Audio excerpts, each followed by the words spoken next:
चलिए एक छोटा सा प्रयोग करके देखते हैं। इसलिए हमें नीचे दिए हुए साधन और साहित्य लगेंगे। एक कागज़ के 2 टुकड़े, 2 एक कटोरी में मीठा तेल और 3 एक कटोरी में पानी। कागज़ का पहला टुकड़ा पानी में भिगोए और बाद में सुखाने के लिए रखिए। दूसरा टुकड़ा कटोरी में तेल में डालकर भिगोए और बाद में सुखाने के लिए रखिए।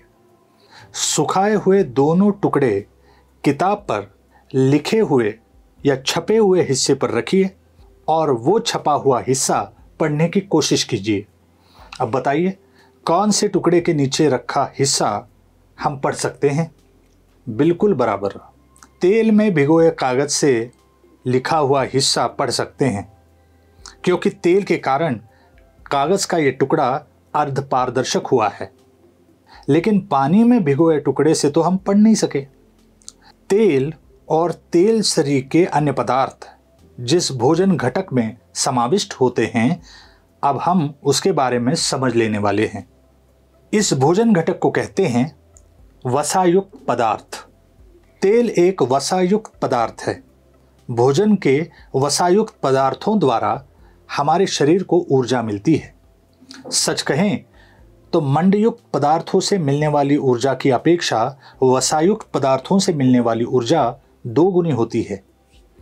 लेकिन हमारे भोजन में वसायुक्त पदार्थ या पदार्थों की मात्रा बहुत कम होती है। ऊर्जा देने के साथ वसायुक्त पदार्थ और महत्वपूर्ण काम करते हैं। आहार में उपस्थित वसायुक्त पदार्थों से हमारे शरीर में चर्बी तैयार होती है। हमें कुछ समय तक भोजन नहीं मिला तो चर्बी से शरीर को ऊर्जा मिलती है। हाँ ठीक, इस गुड़िया को आकार देने के लिए हमने क्या किया?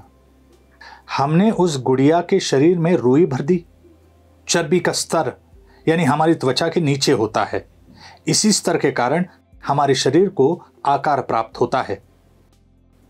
आपकी राय से कांच की ये सुकुमार वस्तु क्यों फूट गई और वह वस्तु क्यों नहीं फूटी?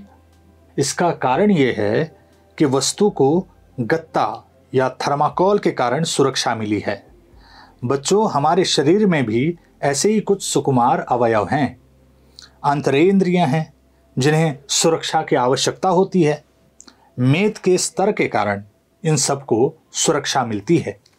इस कारण शरीर पर बाहरी धक्का लगने पर भी हड्डियों और अन्य अंगों को कोई क्षति नहीं पहुंचती।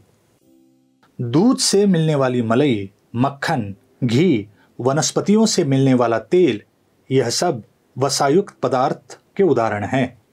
इसके अलावा मांस या अंडे के पितक इत्यादि, इसमें भी वसायुक्त पदार्थ होते हैं। बच्चों, हमने शुरू में लिया गृह निर्माण का उदाहरण, याद है आपको? अभी सोचिए, हमारे पास गृह निर्माण का सभी साधन है लेकिन ईंटें नहीं हैं, तो क्या होगा?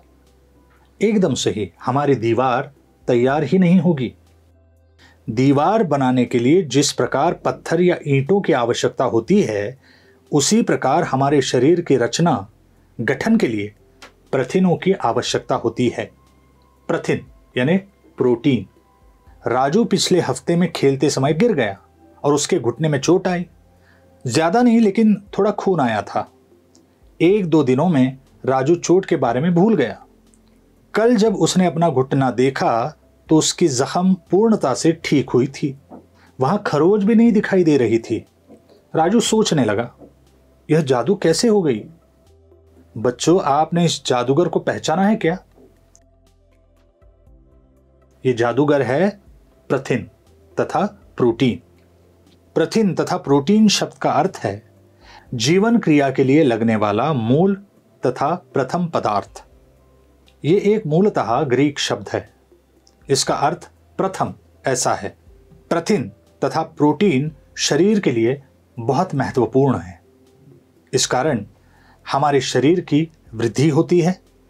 प्रथिन तथा प्रोटीन हड्डियों की वृद्धि के लिए महत्वपूर्ण रहते हैं। हमारे पट्ठों, स्नायुओं के बांध के लिए प्रोटीन की आवश्यकता होती है। प्रथिन तथा प्रोटीन हमारी रोग प्रतिबंधक तथा बीमारी प्रतिबंधक शक्ति को बढ़ाते हैं। हमारे शरीर की घिसाई होती रहती है, हमें कुछ न कुछ चोट भी लगती रहती है। इसे ठीक करने के लिए प्रोटीन की बहुत आवश्यकता होती है।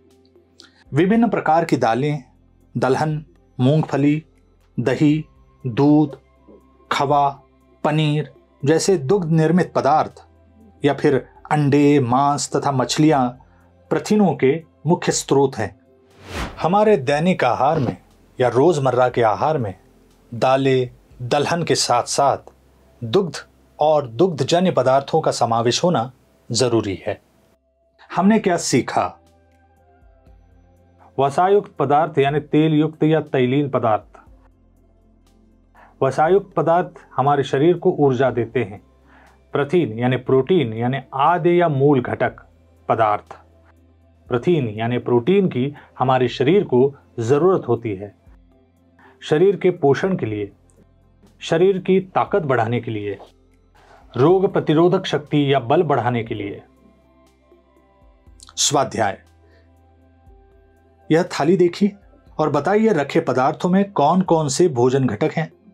थाली के पदार्थ रोटियां, आलू की सब्जी, दाल और चावल, घी, शिखरन, मेथी की सब्जी। राजू बिल्कुल दूध पीता नहीं तथा दुग्धजन्य पदार्थ या चीजें खाता नहीं है। आप राजू को दूध और दुग्धजन्य पदार्थ खाने का महत्व कैसे समझाएंगे?